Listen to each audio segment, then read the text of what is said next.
Okay, good afternoon. Welcome everybody to our session with Dr Joe Tucci from the Australian Childhood Foundation. Joe, welcome. Thank you for joining us. Thanks, Danielle. It's really nice to be here. Excellent. And just so everyone's aware, we've got Llewellyn O'Brien in the background who will be helping us with some technical support.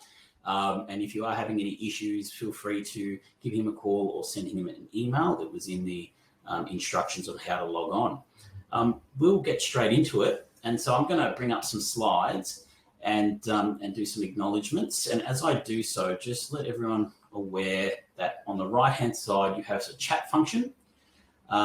If you have any questions for Joe or for us as we go along, please pop them in the chat. That is how we can communicate with you all.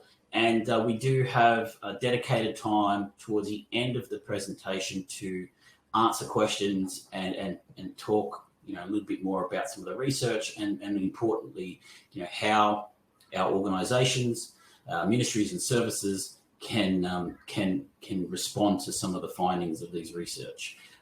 So please use the chat and we'll do our best to get to all of the questions. Okay, so I'm just going to just going to firstly start with an acknowledgement of country. And I wish to acknowledge the traditional custodians of the land and waters of the country where I am on today, the Butchulla people. Also acknowledge the traditional custodians of the land and waters of the countries wherever you may be joining in with us from today. I pay my respects to elders past and present, young leaders of today and the future, and to any Aboriginal people that might be joining in with us. I also wish to acknowledge the lifelong trauma of abuse victims, survivors, and their families, the failures of the Catholic Church to protect, believe, and respond justly to children and adults at risk, and the consequent breach of community trust. Before we get into the presentation and I hand over to Joe, I just want to take a moment.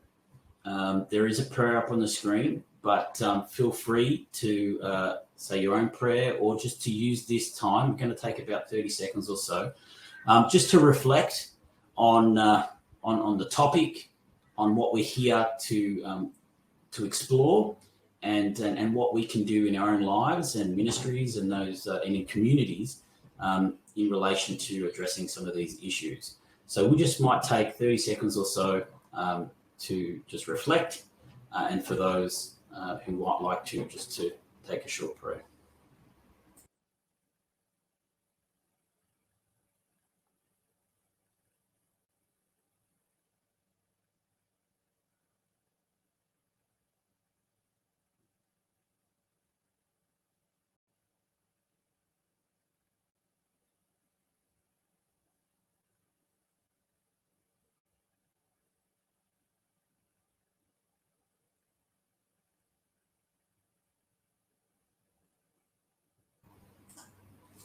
Okay, thank you. So I'm going to briefly introduce Joe. Dr Joe Tucci is the Chief Executive Officer of the Australian Childhood Foundation. Joe is a registered psychologist and social worker with significant experience in child protection and working therapeutically with children. He has worked in the field of child abuse intervention and education for more than 20 years. Along with experience in developing and implementing child-focused therapeutic programs and child abuse prevention campaigns. Joe has also served on a number of advisory bodies, including the Australian Council for Children and Parenting. Joe completed his doctorate in emotional child abuse in 2005, and he's a strong advocate for the rights and needs of all children, particularly children who have suffered the trauma of abuse and neglect. Joe, again, thank you for joining us, and I'm going to hand over to you now, and let me know if you need me to navigate through any of the slides, but you can do so. Great, Danielle. Thank you very much for that introduction, and you make me sound old, and I feel old every time someone introduces me and says I've been around working in the field for such a long time. But it's nice to be here, and it's lovely to kind of present on this topic in some ways, because it's an issue. This research that we're going to be talking a little bit about is it's been close to my heart and to Janice Mitchell, who's the co-author of the report now. We've been doing this for the last 18 years. So it's one of the kind of few studies that has lasted that long in the world, and it forms the foundation, I think, for a whole lot of our work, and I'm sure all of the people who are joining, all of you out there who are joining, you'll see the relevance of it as I go through it. So I'm a fairly interactive kind of presenter, even online. So I've got the chat line up. So please feel free to ask questions or make comments, and that way we can have it as a conversation as we're going through. So this project, the reason that we're interested in, okay, I might have sent you the wrong one, I think. Hang on a second. Oh no, we'll just start it from here. That's fine, Danielle. Okay. I think I've sent you another version of it, but all of the materials here. Right. So let me start again. So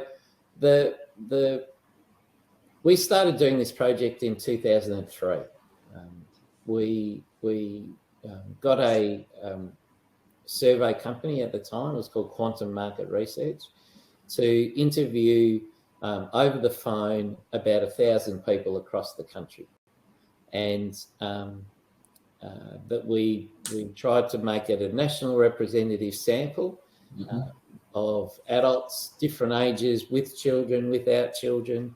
And we've pretty much kept that sample, if you like, going for 4 more times. And so the most recent version of this study was done just earlier this year, and you'll see some of the results that they've been affected by COVID in a lot of ways. And we released the study in August of this year. So what the point of the study really is to understand, how is it that child abuse is engaged with by the community? How much does the community know about it? How much does it prioritise child abuse? Is it a topic that is top of mind? Is it a topic that that people want to get behind in order to do something about, to take action to stop it? These are all the questions that we've got in, these are the questions that sort of run through our organisation all the time as we're undertaking the services that we provide to children, as well as the kind of education and support functions that we have in the broader, with organisations and the broader community. Because a lot of the messages that children receive are only amplifications of what adults already believe. And unfortunately, what you'll see as I go through this is that children, and the issue of child abuse in particular, it doesn't rate very high. And we can explore what that means. It doesn't rate very high in the consciousness and the awareness of the community. And it's still a problem that, even though we see a lot of media about it, even though we see that there's a lot of kind of reports and community discussion via things like the Royal Commission and other kinds of points in the community discourse, that child abuse is there, we're still not engaging with it as a topic that requires urgency about it. So so the first question that we ask is, where does child abuse rate on a list of community concerns? So we ask that question without any prompts, and then we go back and prompt people. So over the years, this hasn't changed at all. Child abuse generally rates 13th or 14th on a list of about 15. So it's very low. It rates as a problem that people see as less concerning than problems with transport, traffic, roads, footpaths over the years. So it's an issue that stays at the bottom and outside of the awareness of the community until you prompt them. So when you prompt them, if you say, "Oh, you left out the child abuse on the first list. When we asked you what you were worried about in the community, you've left child abuse out. Where would you put it?" And people go from last to first. They put it. They have to be reminded of it in order for them to take action. So, it's a topic that sort of sits, I think, on the periphery of our awareness. And part of that is because, and this will be interesting for all of you to help me reflect on, it sits out there because it's a topic that's very confronting, that's very, that gets to the heart of our own vulnerabilities, especially if we have children. The idea that that children can be harmed by people that are supposed to look after them is not something that we want to let in.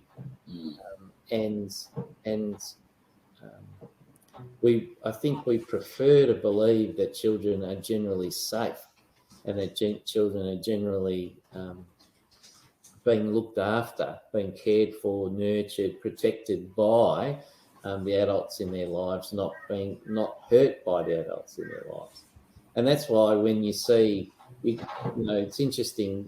There's little Cleo's story in the news in the last week or so. We've all felt this relief, haven't we? We've all felt this relief when she was found. That that's something that was turning into a tragedy. Another little girl gone, another child gone missing. It had been 18 days. We were starting to lose hope. And I think there was a real sense that how could it have happened? How could a child be so vulnerable on a family camping trip at a place where other families go to? It's the fear, isn't it? It's that sort of sense of that all of a sudden things that we believe to be true, that the familiar, the things that we have confidence in, can be shaken up by a pervasive sense of vulnerability because a perpetrator, if you like, or someone with the intent to harm a child can reach into what we believe to be the safest place or one of the safest places and pluck a child out and not know what's happened to that child for such a long time. So when Cleo was found, and she was found in sort of a reasonable condition, at least from what we're seeing, there was this kind of incredible outpouring of relief. If you watch Twitter or you watch the news, everybody was like, "Oh, it's so good that Cleo was found," and that's also a collective consciousness about the importance of children in our lives as a society. So I think we see this wide range of emotional reactions and responses to vulnerability in children, and some of that really kind of wears off and speaks to our own vulnerability and our families' vulnerability and the people and the children that we know in our lives. So this is at the heart of why child abuse, I think, sort of remains largely unseen. So we'll talk a little bit more about that as we go through the presentation. But so the child abuse rates 13th, rates really low on a list of community concerns, and if you ask people, do you remember seeing, reading, or hearing anything about child abuse in the media in the last 12 months? 71% of respondents said nothing.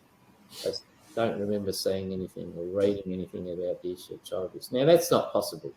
You know, I don't think that you can live and be exposed to media or even, you know, social media and not see anything about this. So it gives us an insight into why we almost push child abuse away. For me, you know, it's not even that we're keeping it on the periphery of our awareness. I think we actively minimise it and we actively push it to the side because it's a very confronting topic, and as I said, it speaks to our own vulnerability. So that's the first finding that I want you to keep in mind. And then you can see in this table, they're all the years that we conducted the research, so from 2003 through to 2021. And you can see in this table where issues that affect the community are rated, how significant they're perceived to be by the community. So this is spontaneous recall. This is before you give anyone a list. And so in 2021, you can see that COVID's overtaken everything as we would expect. So COVID was a really big issue, and it's kind of swamped a whole lot of other issues that were far more present in the previous years. But if you go down to child abuse, you see that child abuse has kind of stayed at around 2%. In 2006, it reached its pinnacle of around 4%, and then this year it's back down to 1%. So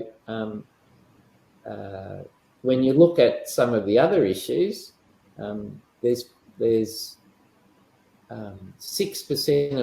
of the community aren't concerned about about anything at all. So there's more people, 6 times more people who aren't concerned about anything than they are about the issue of child abuse. And you can see where problems like mental health and drugs, addiction, unemployment always rates highly, and crime always rates highly. So I guess the other thing that this tells you is that the closer a problem is to you as an individual, the more likely you are to rate it as a problem that is of concern for the community. So, you know, we don't see that the effects of child abuse impact us as individuals directly, and that's probably one of the issues that we need to respond to, and we need to address if we're going to make child abuse become more of a priority concern area for the community. So before I go to the next slide, one of the questions that we ask, so far we're talking really about the perception of significance, of the significance as a problem. So another way that you can ask that kind of question and try to understand where child abuse sits in people's minds is to ask them to give you a measure of it. So we've had to pick one. We've picked the same one now for the last 18 years. And we ask, how many reported cases are there of child abuse in the community? So I'm going to ask all of you out there to put in the stream, how many, give me, I'll give you some numbers, and when you hear the number of reports that you think answers the question, how many reported cases were there last year, put stop, write stop down, and let's see where most people stop. Okay, so I'm going to start with, say, 500 reports of cases of child abuse last year. So if you think 500 is the right answer, you would be writing stop in the message, in the chat line now. Okay, so let's try 1,000. No one's putting anything in 1,000. Let's go for 5,000, 10,000. All right, now I'm going to see if any of you are actually putting, just someone write yes down in the chat so I know that yes. Stop. Douglas, thank you. So you're stopping at 10,000. Okay. 15,000, 20,000. Okay, we've got a couple of people at 20. Oh, a few people have stopped. So this is the number of reports of child abuse in Australia last year. Some of you are stopping at 20. What about 30? You stop. Yes, stop at 30,000. Okay. What about 50,000? Anyone wanting to stop at 50? 70,000? 100,000? 150,000? Couple more. Stopped at 150. Okay. A couple at 150,000. 200,000. Okay, so most of you are now stopping at about 200,000. All right. So, is there anyone else who hasn't put stop down yet and wants to just give us a number of what they think? All right. So if you watch that, the majority of you were out by about 50,000, and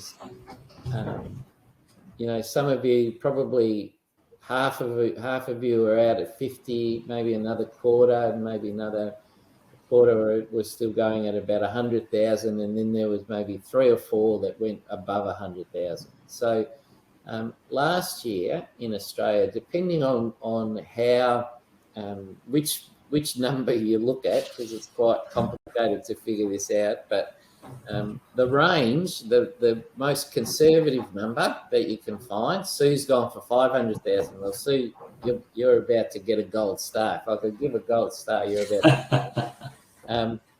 The most conservative number in the Australian Institute of Health and Welfare is 189,000, and the most, and then it can go up to 480,000 if you include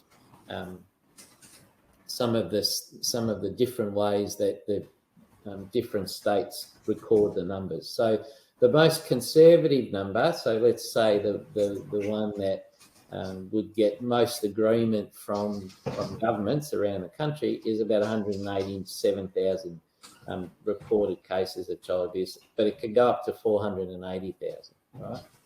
So as a measure,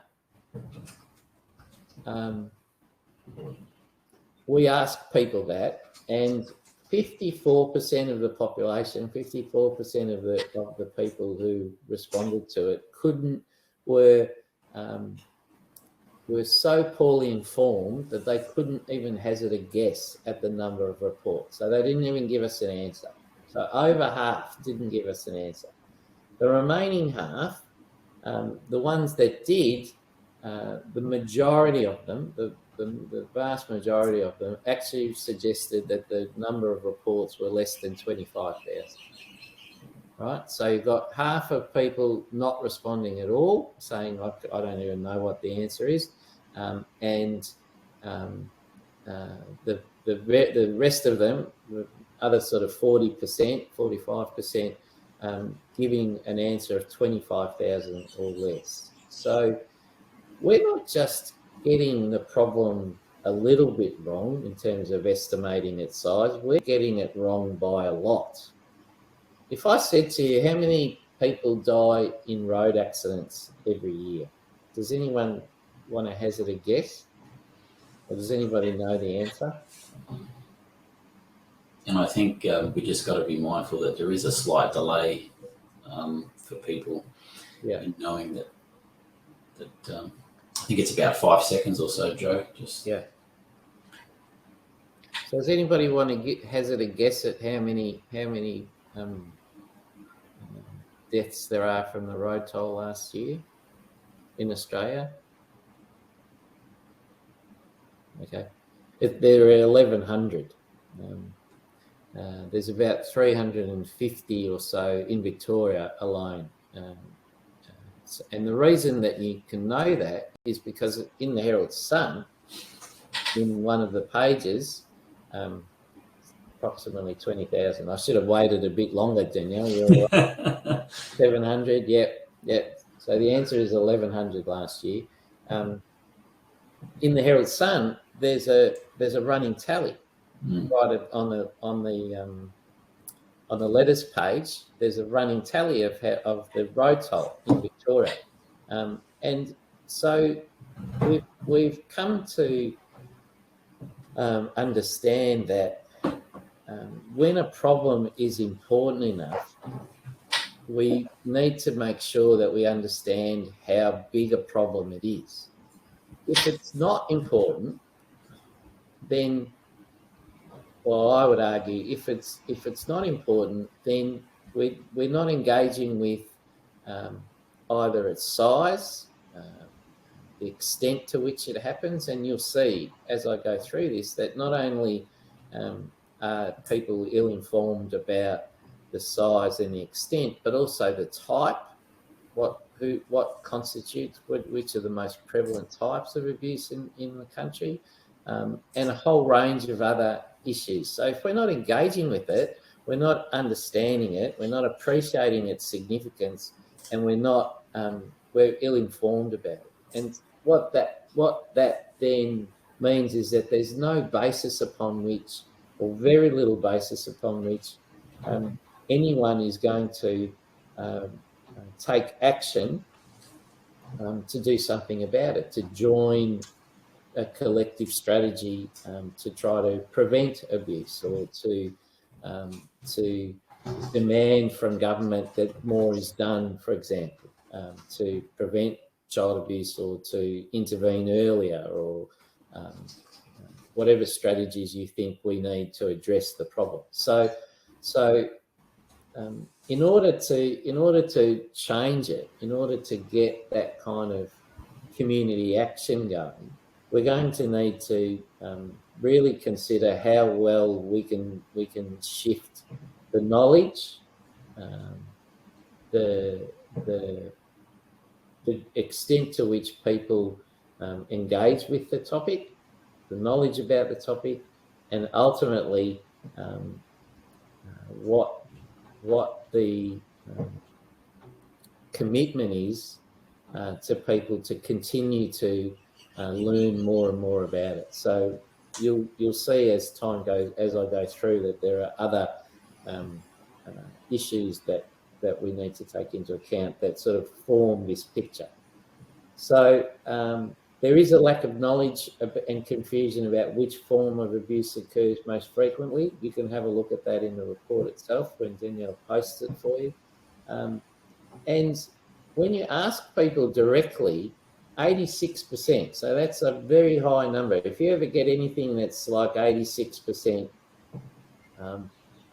anything over 80% in these sort of surveys is a very strong response. So 86% of respondents argue that the community still needs to better understand the extent and nature of child abuse in Australia.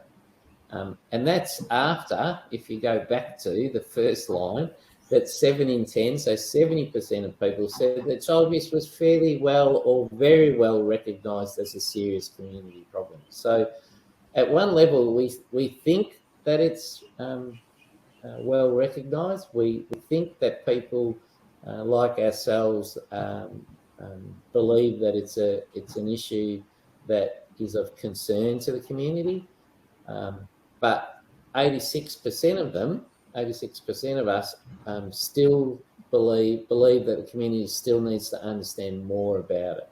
Okay. Do you think that discrepancy is connected to that issue that you raised as far as why it's not perhaps recognised as such as a big community issue? Yeah. Well, I think that the 7 in 10 respondents are people basically wanting to believe that child abuse is recognised as a serious problem. I think the 7 in 10 is also the answer that they think we want to hear. So if you ask people, how serious is the problem of child abuse in Australia, who's going to say, oh, no, it's not serious at all? Yeah. So it's a kind of a top of mind response. Yes, of course it is. But then as you trickle down, what you're finding is that 9 out of 10 people are basically saying, "Oh, we could do with some better education. We can do with some better knowledge about the problem." And then when you get deeper into actually how much do people know, they don't know very much at all. Yeah. All right. So how are we going? What's your? Is it interesting so far? I'm going to take a drink and I'm going to wait 5 seconds before people give some feedback. Yeah, it'd be great if any of you feel comfortable in the chat just to even your initial responses or reflecting on what Joe's presented so far. Is it surprising? Thanks, Anna. Is this something that you can identify with yourselves if you think about your own experiences of dealing with the topic of child abuse, whether personally or in your roles in supporting safeguarding across an organisation? Well, that's 100% so far of respondents.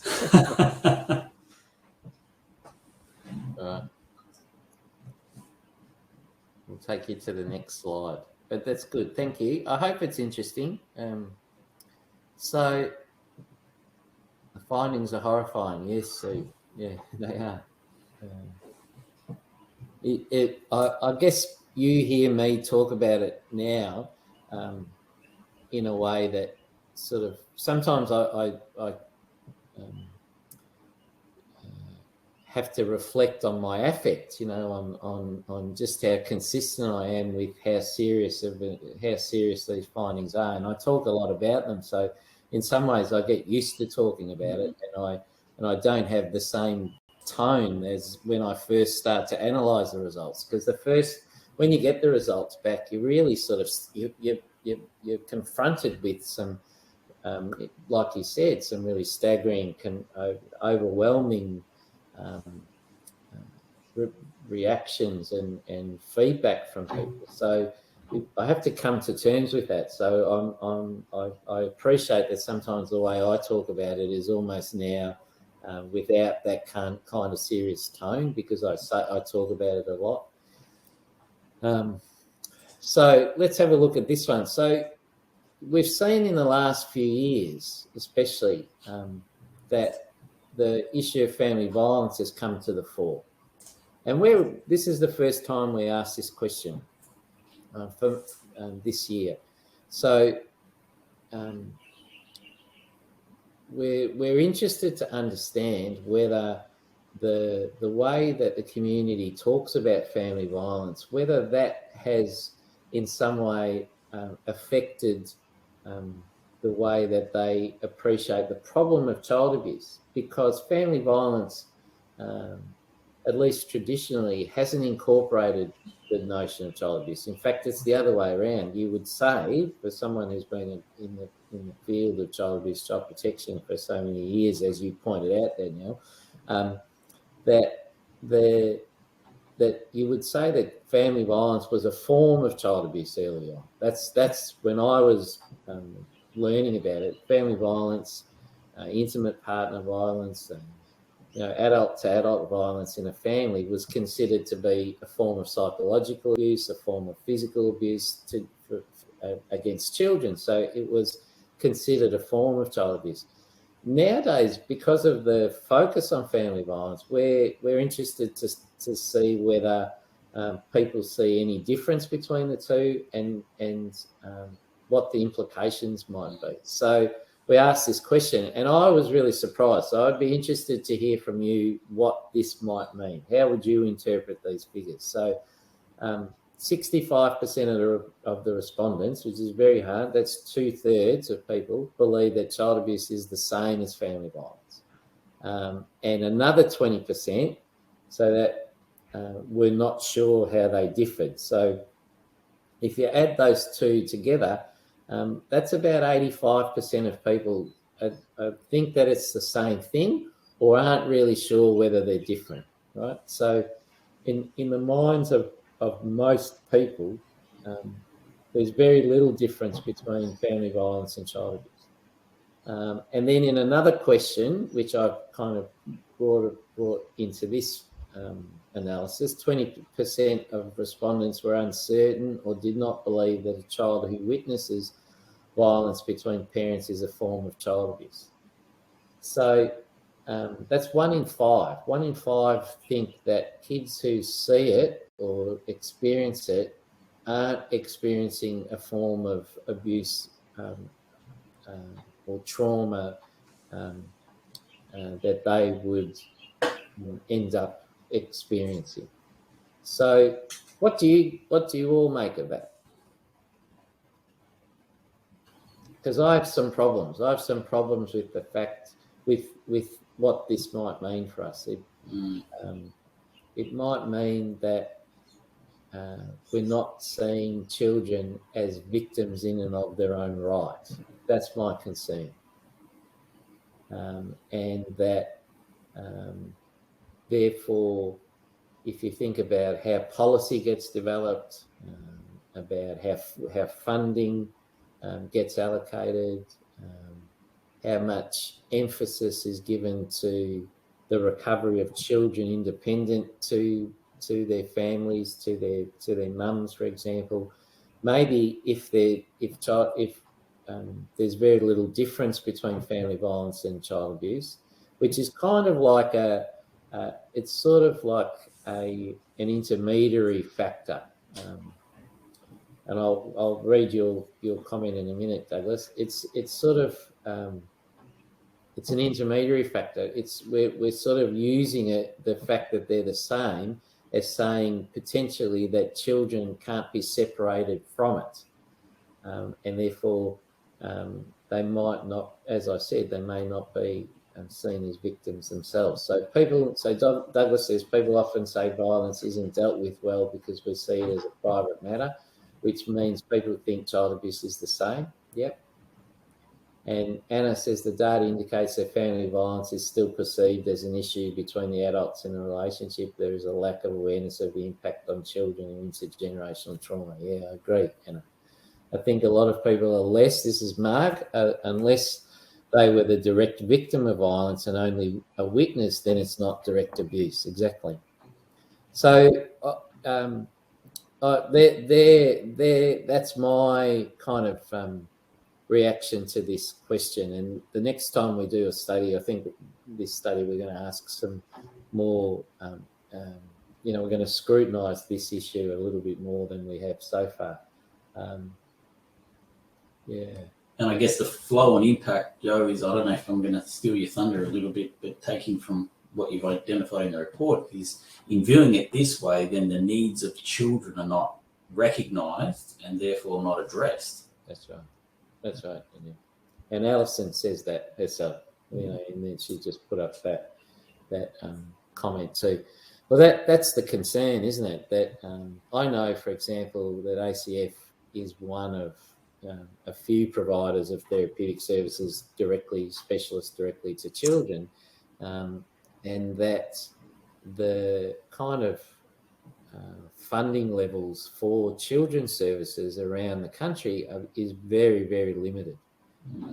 In Victoria, we're probably only funded to see about, say, in a big metropolitan region, we're only funded to see about 100 children, which in no way comes close to the real size of how many children are out there. And as we've all been talking about now, this is kind of like a signal, isn't it? A signal that there's some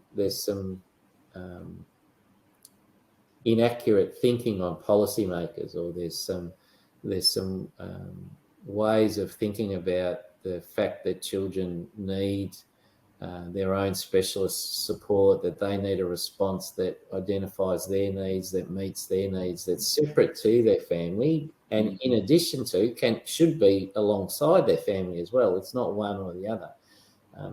But the policy directions and the policy settings aren't exactly right yet. And we still we're still sort of being influenced by some myths that, like you're saying, if children don't see it, then they aren't suffering from it.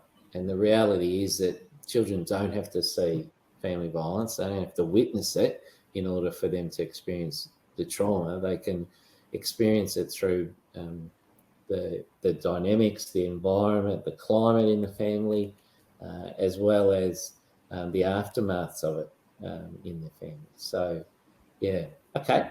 Well, we'll keep going. So we now start to get into some of the areas that I find the most confronting, and this is probably the lead issue that we've been tracking for quite some time, and it hasn't changed. None of this has changed. This is 2021, but it's the same as it was in 2006 when we first asked the question. 32%, a third of respondents believe that children can make up stories about being abused. And another 35%, another third, believe that they're not sure whether to believe children if they disclose being abused. So that means that about 2/3 of people have got a question in their mind if a child discloses to them that will probably influence and shape their response to that child. They'll be looking for a reason to not believe that the child is telling them the truth. And that reason can be, and all of you I'm sure have come across what those reasons can be. It's not possible. That person isn't the kind of person that would hurt a child.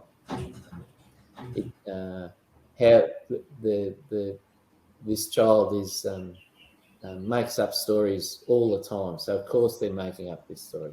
So I guess that there's a preponderance, isn't there? There's an orientation already by 2/3 of the people that sort of starts with them not wanting to believe and having to be convinced that a child is telling them the truth.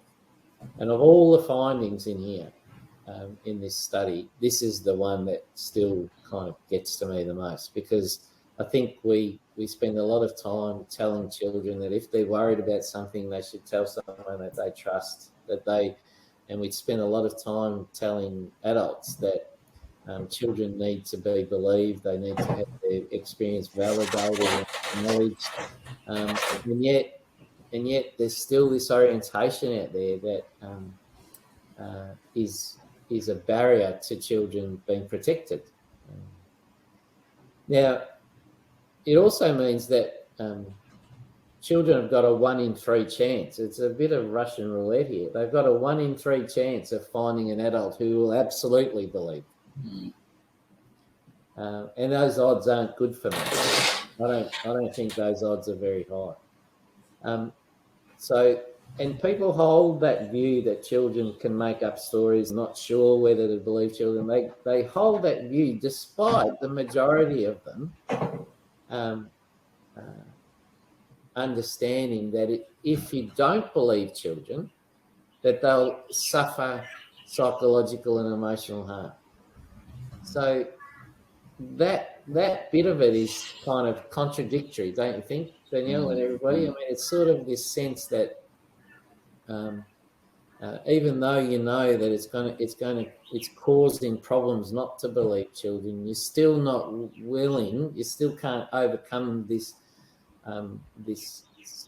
belief system, this basis in this orientation that you're less likely to believe a child if they tell you about being abused. So, and over time, you'll hear me say a little bit later that there's research now. Even the Royal Commission found that if a child tries to tell somebody and then isn't believed, that it can take people up to 20, 25 years before they tell somebody again.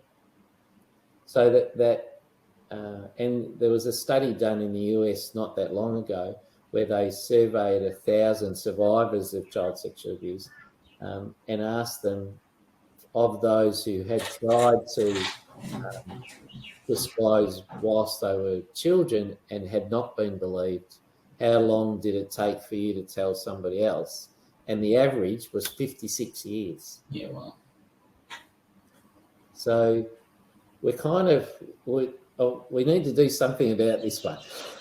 And it's probably one of the areas that we can, do something about reshaping this attitude. And it's a myth, isn't it? This is a myth.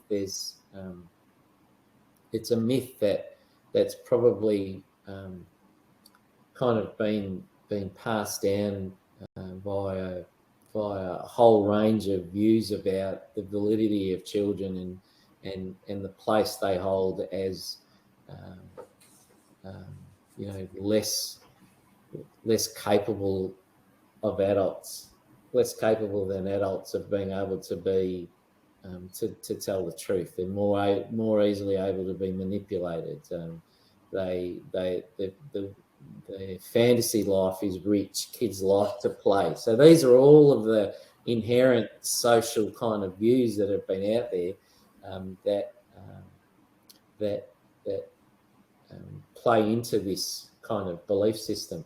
And Inby, I hope I've said your name, pronounced your name right. But yes, that's right. There was just recently a report out that said that 14% of child sexual abuse claims before the family court were believed to be true by judges. That means that a whole lot weren't. So this is a societal issue that shapes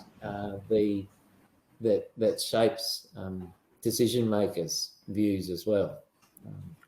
All right, so I've just told you that one.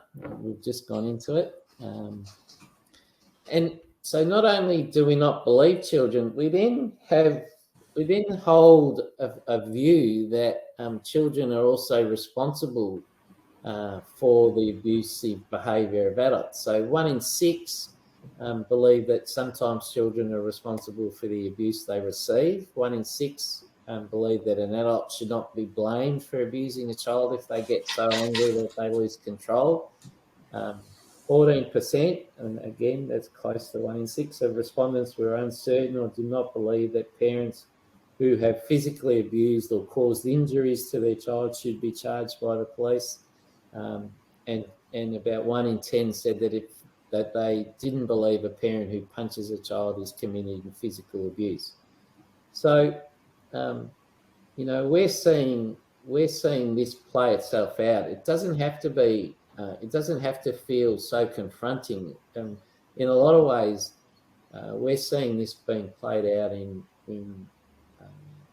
our services, especially, for example, in the area of online child sexual abuse. We're seeing an increase, a 5-fold increase in the number of referrals we're receiving, where technology has been part of the grooming process or the communication, the introduction process. So, the numbers are really starting to increase over the last couple of years. And what children tell us, and even what parents tell us, and the parents feel guilty about this response, so they can see it in themselves, that when they first come to hear that a child's been manipulated and been deceived by a perpetrator online who's acting as if they're 14 years of age when they're really 40, and they groom them into believing they've got a friendship, a relationship, and then go on to harm them. The first reaction that parents have had in a lot of the cases that we're working with was to ask the child, "What did you do wrong? How could you have let this happen? Didn't we teach you? Didn't you learn at school about how risky the online world is. Now, I'm not even being judgmental about parents there. I can kind of, I'm get it. I sort of understand that in their first reaction from their own sort of sense of guilt, even, that they haven't been able to protect their child, or their powerlessness to have been able to do something to stop this from happening in the first place. That's the first question that comes out. But for children, that's devastating. That's devastating that their parents somehow think that it's them, that they did something. And they have those same sort of questions themselves. I don't understand. This started off being a friendship. We were all friends. We were doing something good and fun together, and it's turned into a problem, and it's gone too far. And now I don't know what to do about it. And then when they turn to people and they try to give a signal that something's wrong, what their fear is that somehow, and often they've been told by the perpetrator that it is their fault and that no one will believe them. So they have that as a fear, and then they try to tell somebody, and that's the first reaction that they get. So again, we've got to, we've got to get to the spot where we're better informed about the impact that these sort of attitudes can have on children, as well as being more committed to learning about the issue, and not seeing it as something that somebody else is doing something about. This is the figures that kind of support that view that I've just said, and that is that the majority of people tend to want to believe that child abuse is happening somewhere else, in someone else's neighbourhood, in poor or disadvantaged families. It's not a problem that is of direct concern to them, so we push it away. We want to believe that it happens somewhere else, and that also that somebody else is doing something about it, and that reduces the sense of responsibility and ownership that we need to take in order to protect children. And I think it's because, in the main, it's this finding, and that is that we feel tense and anxious. Almost half of the people, 44%, said that they felt tense and anxious when they take part in a conversation about child abuse, and that has actually increased by 16% over the past decade. So instead of it being easier, it's felt harder and harder for people to engage in these sort of community-wide conversations, or even in individual conversations about the topic. And again, this was the finding that I mentioned very early on, that 71% of respondents cannot bear to look at pictures of children in the media who've been hurt or neglected. It relates to that one about not seeing anything in the media in the last 12 months. So they don't remember reading or hearing anything about it. It's because they can't bear to stop, take it in. And this is so interesting, considering, where we sit, after a 5-year Royal Commission, which was so public and, so extensive and received so much media. And, there has not been any shifts in the perception from what you've said over the last, best part of 15 years. And where there is a shift is in the opposite direction, around people being willing to engage in it, or even, having awareness to the issue. Yeah, that's right. Yeah. That's right. And Mark, you're right. I think there is probably greater awareness of child abuse in other countries, around child trafficking, slavery, those sorts of things, but not in our own country. Yeah, it's exactly right. So what are some of the things that are getting in the way? So why do all of those things happen? Well, people, there's a distinct lack of confidence And confidence and knowledge goes hand in hand. You know, if the more knowledgeable you feel, the more you feel like you understand the full extent of a problem or an issue, the more confident you have, you know, the greater confidence you have in being able to know what to do. So people lack confidence. There are still a whole range of long-standing barriers that get in the way for people to take action to protect children from abuse, and you can see some of them. You know, I worry that I might make a false allegation. I may not want to get involved.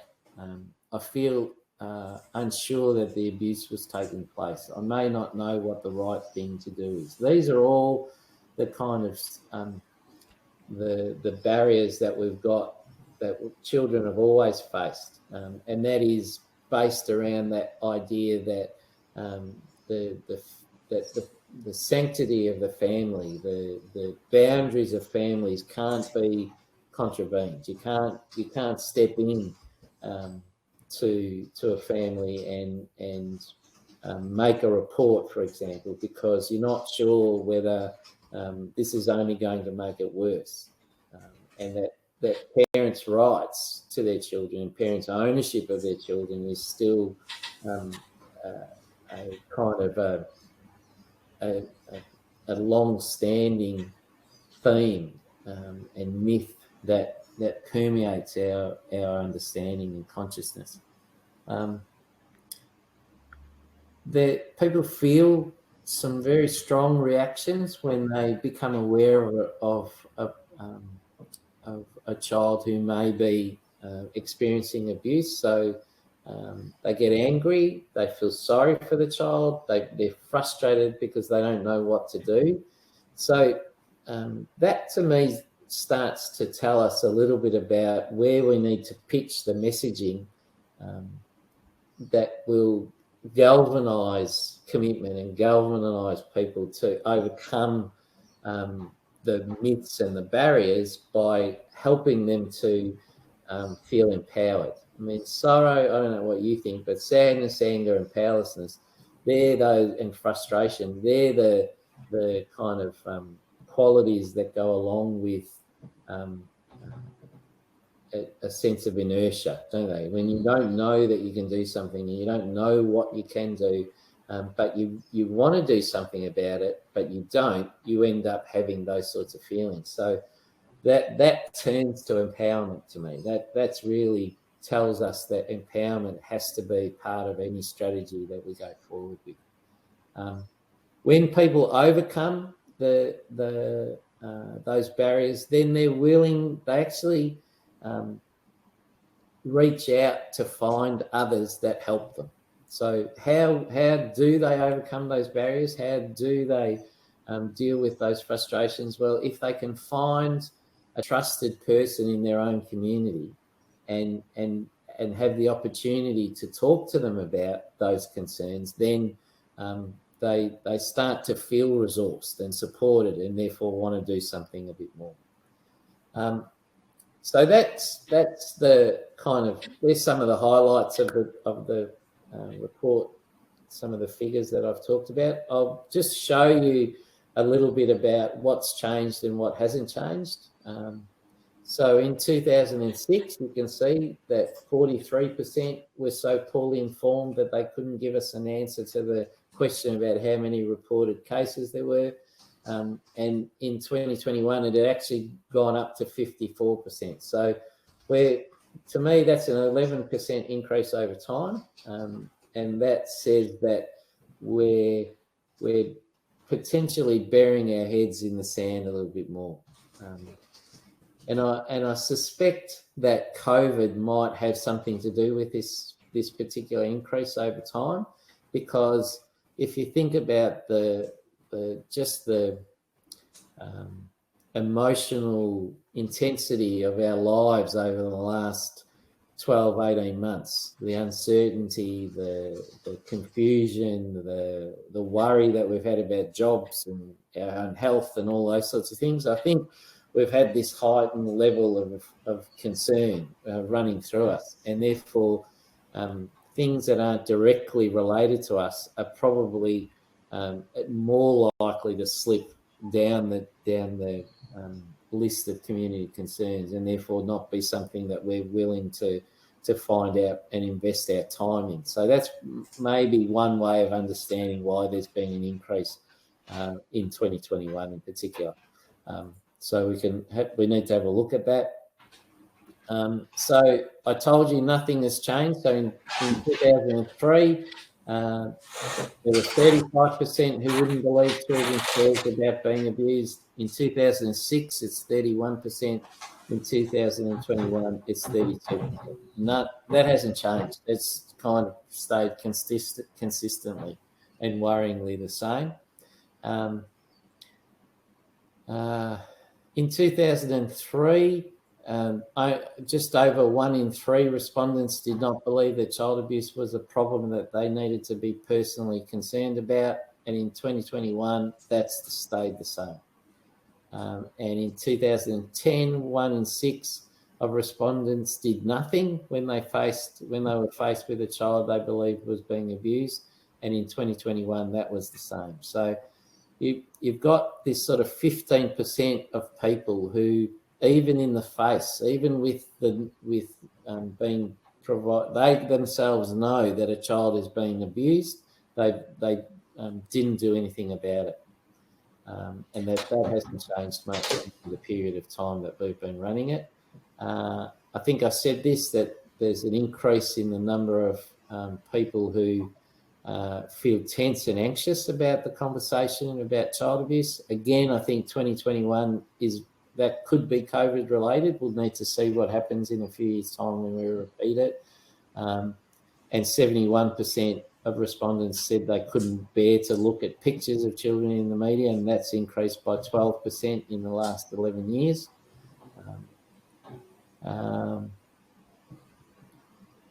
We won't go there. So overall, what's the analysis show? Well, the community lacks the building blocks required to prevent child abuse, and we're not aware of the true scale and the impact of it. We don't believe that it's as widespread as it really is. So we significantly underestimate the size of the problem, and that's an act of minimisation, isn't it? That's an act of saying, I don't want to believe that this problem is bigger than I can manage. There's a shallow understanding of how child abuse is defined, what its components are, how it develops, the level of risk that children and young people are facing in their own homes. People lack confidence about when, what and why they should take action if they're provided with information about children being abused, and that these attitudes have been there for at least 18 years, right? And our attitudes reinforce broader messages. So throughout the presentation, throughout this discussion, we've talked a little bit about this. What is it that are some of those underlying and deeper attitudes that are reinforced either by the media or in our own history? And when I'm talking history, history over a period of time. So that children, for example, will always be abused. It's part of human nature. That one is kind of like a defeatist position, isn't it? It sort of says, well, we can't do anything about it, so what are we worried about? It's always going to happen. We're not going to actively engage with it. Systems are not working, so there's little that we can do that will make a difference. So if the child, we see child protection systems failing, we see kids in out-of-home care being abused and not being protected. So if systems that are designed to actually help children aren't working, what am I as an individual in the community supposed to do about it? What can I do about it? There's no sense of community anymore. So no one looks after each other. Why should we bother? the best I can do is to look after myself and my own loved ones. And so we retreat. That's the theme of retreating to an oasis that you can manage and that you can control. And child abuse does not touch my life directly, so I don't need to be worried about it. We've talked about that one before. And then this one, perpetrators, especially of sexual abuse, are really cunning. They're very clever. They've been getting away with abusing children for many years. Not even the police can stop them. What am I going to do? What am I going to be able to do to stop this from occurring? So we deny it. We keep it out of our consciousness, and the act of turning away from it prevents us from learning more about it.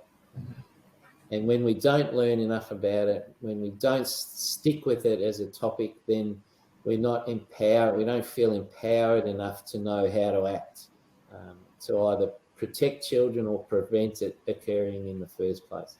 And one of the most hopeful messages in this study, and something that we asked for the first time in 2021,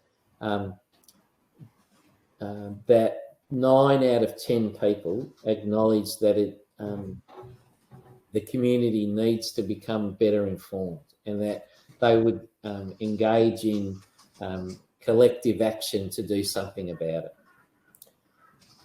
So what do you do? I hear that some of you are asking, so what does all of this mean for you, for the field that's trying to deal with improving systems of protection, cultures of protection within organisations that provide a service or an activity to children? Well, we need to understand, firstly, that there are 3 elements for us that act as barriers in the protection of children. It's knowledge, it's attitudes, and it's confidence. If your strategies don't try to improve or change those 3 elements, then you're less likely for those strategies to work.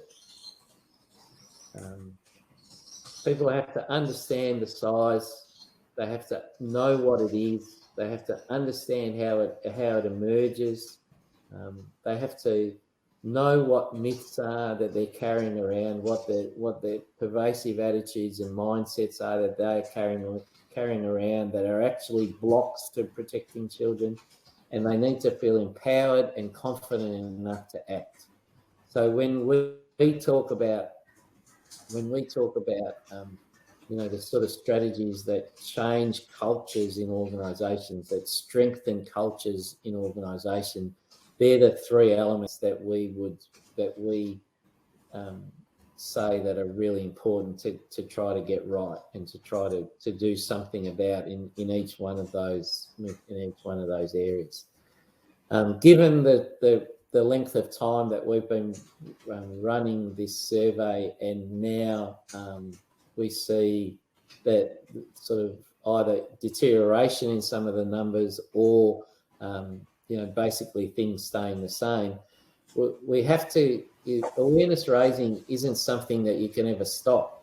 You have to keep going. It's got to be a long game that we're considering here. It's got to be long term, and it needs different types of messages, different voices, different modalities to be used, because some people will listen to some things and not listen to others, and believing that one size, one message fits all people's needs and addresses all of the myths and attitudes that they have in their own heads is not going to work. So for us to constantly say child protection is everyone's responsibility, it's probably not having much of an impact.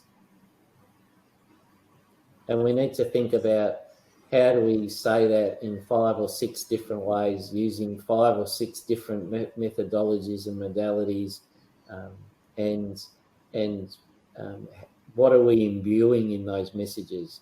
Are we trying to build knowledge? Are we trying to build confidence? How will we tell when people feel empowered enough to know what to do and when to do it? And ultimately, this is about commitment, isn't it? You all know this in your work, and we certainly know it in ours. It's the willingness to take action. It's the willingness to confront the realities of how bad these figures are. And that's, if we don't, then we're leaving children exposed to attitudes that don't believe them and don't appreciate the significance of the problem in the community and in their lives. So that's the end of the presentation for me. I'm happy to answer some questions. Mark saying it's about changing attitudes and mindsets. What's the worst thing that will happen if you report suspected child abuse and you're wrong? It will always outweigh what's the worst thing that will happen if you reported suspected child abuse and you're right. Yep, I agree. That's the kind of messaging we need to get across. And I think we've probably got more of a chance at an organisational level to be able to do that than we do at a community level, to get this kind of tiered approach, multiplicity approach of messaging. Yeah, and I guess it also reflects, a lot of us who are in the session with you today would be in roles that, are around, raising awareness and trying to build safeguarding, competency and capability within our own organisations. And I think it just highlights the disconnect, perhaps, that is out in the broader community, that, that those who are not engaged in this issue regularly, the perceptions and the beliefs that they have.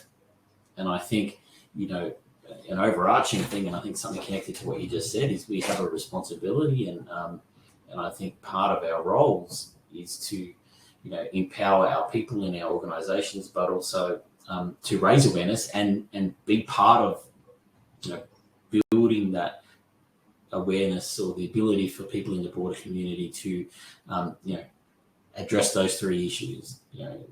Not build knowledge about the issues, and challenge some of the attitudes, the myths, and then build that confidence to act. But as some of the questions come in, Joe, we've got about 10 minutes left. Yeah. I'm just going to pick up on some of the things, and perhaps if we can think, we've talked a bit abstractly, and we've talked, broadly, about community and some of our overarching roles in our organisations and how we might be able to impact. But I think if we can think a bit specifically and practically, one of the key things is around having a commitment to believe children. And, what we know is that children don't lie about disclosing abuse. It's not something that is, is the reality, but yet, 2 in 3 people have a challenge in believing children.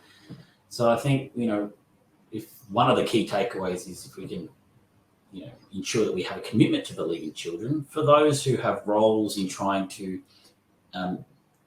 whether that be in changing policy or writing policy or responding to, practice and building practice within organisations and services that, are delivered to the community. Do you have any strategies or ways in which that commitment can be actually tangible for an organisation or for those people who will be, tasked to bring this about within their organisation and across their personnel? Yeah, it's a good question, Danielle. I think, what this tells me is that it doesn't matter how much you tell people that they need to believe children, that people still don't, and that there are barriers behind that. So I would I would practically engage a local community, like if it's a community of a school or the community of a church, and ask, maybe do some surveying first and give some scenarios that help people to understand what could they, what would be, how willing would they be to believe a child who told them this in this scenario, and how willing would they be in believing children if they said this in this scenario, and what are some of the ways, what are some of the things that they would want, what are the questions they would want to ask to make sure that the child's telling the truth. Because the more we can get in underneath those attitudes, the more you'll be able to design messaging that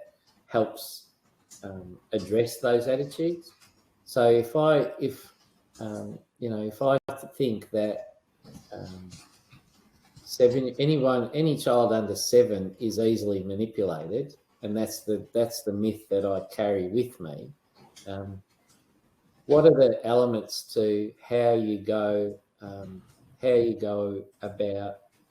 What are the things that make up that myth in your mind? Do you see? Is it your own experience? Has it been something that you were taught as when you were growing up, that kids make up stuff all the time? Is it something that your family has come to know because you've had an experience where children have said something and it's not been true? Have you had direct experience of children not saying the truth? What has that meant? What have been the implications? I think we have to engage people in real life conversations about where that myth comes from, and what it is that makes that myth keep being supported in their own lives, and then try to, or to understand the group that you're talking to and figure out what the messages are and how they can be addressed. And if you have someone who changes their mind, they can then become your advocate to the rest of the community. I used to think this, but now I don't. So, and this is the reason why I've changed my mind. And you do an interview with them on a video that you play back to your community about it. I think we have to get really specific and really targeted in getting to that issue, and using adult experience to get to it. Does that make sense? Yeah, no, that does. There's a couple of comments, Joe, that have come in, and I just wanted to ask you before we go to them. Did you want to go to any other slides in your presentation? I think that's it. These are just some of the ones that after I've put you all through the mill and gone get to the spot where you're kind of feeling quite helpless. I do try to remember, even for myself, that children have this kind of perspective on the world that makes us feel makes us appreciate in our own way what having imagination can mean to us. And we ask kids, we did this project with them years ago where we asked them to look up, look out and look in and tell us the things that they would want to change or wishes that they would want to make. And here are a couple of them. I wish there was nothing to worry about. That's a lovely picture. I wish there were more fish. Clearly, somebody who likes fishing and is struggling to get fish. Save the animals and friendships, always beautiful things that go hand in hand together. It's lost but not found, now found. I'd just like to read, if anything is lost, there's going to be a lamppost that scans through the place. If anything lost, they will put it through a hole and there is a TV that shows who that person is. They put it through this other hole and it will return to the person who owns it. I want to know what poor little Con lost in his life that he's still trying to find. But isn't that beautiful? And then the last one is just this one. I mean, this is a 10-year-old who does that watercolour. I hope the flowers don't die. It's just beautiful. So I like to kind of leave us on a positive note about the importance of childhood even in adults' lives. Yeah, that's so true. There are a couple other comments, Joe, and we might if we do address them, might go back a little in relation to going back into the issue. But while we do have you for a few more minutes, there is a confronting experience that Dave mentions, and I don't know, how you would any advice to the situation in this context. But I mean, the exception doesn't prove the rule type of thing, perhaps. Yeah, I would ask about in that sort of scenario where you're training or you're facilitating a workshop is, what did they mean about the child lying? And because children are often, especially when it's a serious topic, I think that they might not be, they're not necessarily lying, they're just telling it from their perspective. And that perspective can be influenced by other people for sure. But it always serves some kind of function, a lie, if you like, if you want to use that word, a story. It always serves some purpose for a child, and that is that they're trying to, keep the family happy, keep the peace, be loyal to somebody in the family. There are multiple motivations for why children will tell a version of a story, and trying to understand that is often important. It's often important because the lie can look like it's a lie, but in fact it has a range of reasons and motivations behind it, and knowing the purpose that child has in telling the story in that particular way, and not that the child will be able to tell you that, but exploring what that means, what is it about that story that is so important, can often diffuse whether something's a lie or not, and open up this possibility that children will tell you. Children will always tell you generally the truth from what they believe the truth is, especially when you ask them directly and you say things to them, which I know adults often do. Don't make up a story now. Tell me exactly what happened. Yeah,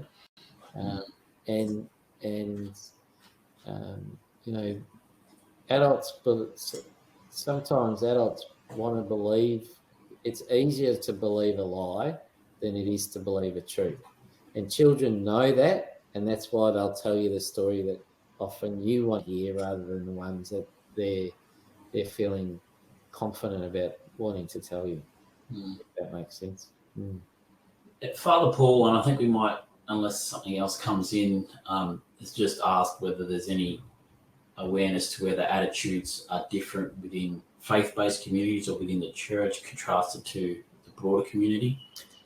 It would be a great survey to do. Maybe we could do that together, Danielle and Father Paul. I think that would be a really interesting mix, wouldn't it, to kind of take our questions and ask them in a faith-based, in a church community, and see whether there's any differences or not.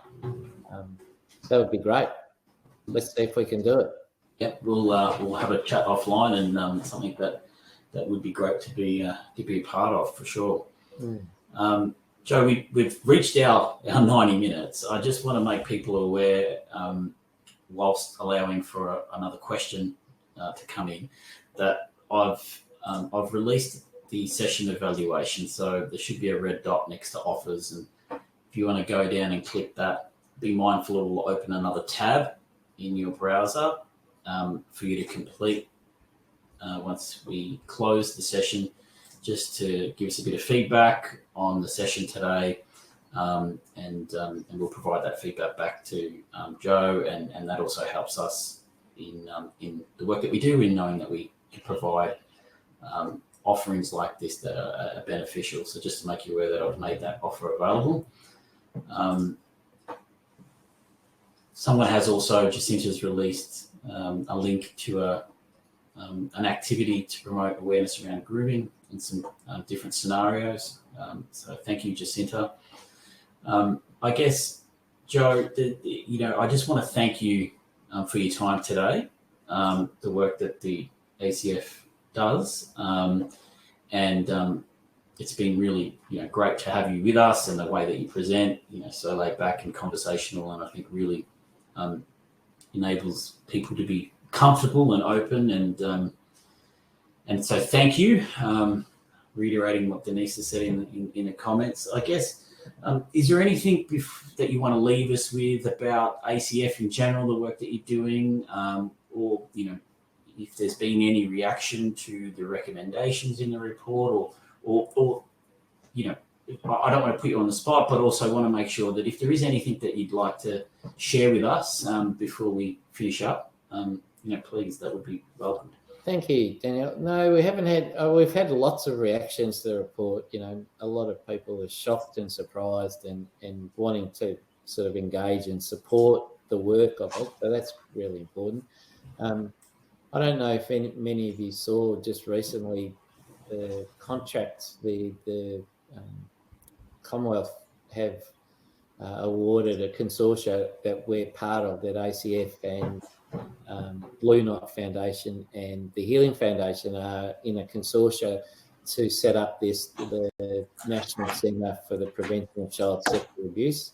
So, in the next little while, keep your eye, if you're interested in that and in the work of that centre and in ACF, go onto our website and register for a newsletter, and that way we can keep you up to date. That's probably the most important thing, because there'll be a lot of resources and a lot of work being done over the next few years around, around the topic of child sexual abuse, for survivors, for reducing stigma, for doing research in the area. So, if you want to follow that and you want to be part of that, then right now you can't do anything with the centre, but you can certainly join our newsletter list, and then you'll find out more about it as we communicate about it.